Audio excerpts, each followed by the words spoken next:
šťastie.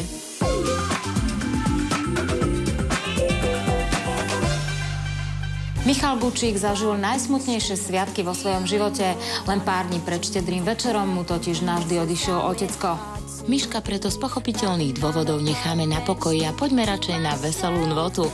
O tú sa na stretnutie lekárov z centra Talion hneď v úvode postaral doktor Oltmann. Heslo dňa, možno ja som ho opúkal, nie je to z mojej hlavy, by mohlo byť dneska, že prekvap svoju pečeň, nenapí sa vody. A tak aj bolo, veď keď to povie uznávaný lekár. Víno, dá sa povedať, že je aj liekom, ale vždy všetko ako v celom živote závisí od množstva. Nie len na jeho množstvo, ale aj farbu si v ten večer dávala bacha herečka Heňa Mickovičová. Nie, Prečo? No a keď konečne dorazilo to biele, mohlo sa ísť na vec. Trhneme si. Na zdravie. Henia, kde si ty prišla k takýmto lekárskym známostiam? S niektorými sa poznám už od gymnázia a aj som bola ich pacientkou. A veľa priateľov mal na tomto vydarenom večierku aj prezident Slovenskej gastroenterologickej spoločnosti.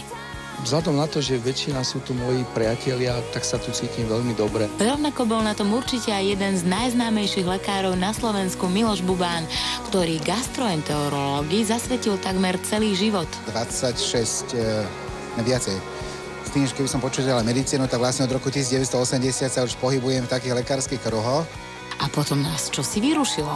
Moment. Miloško, že si to ty, ten mobil ti odpúšťame. A pobavil nás aj doktor Kužela, ktorého sme sa spýtali, či si môžu lekári dopriať aj niečo nezdravé. Môžeme, len potom musíme iné hovoriť.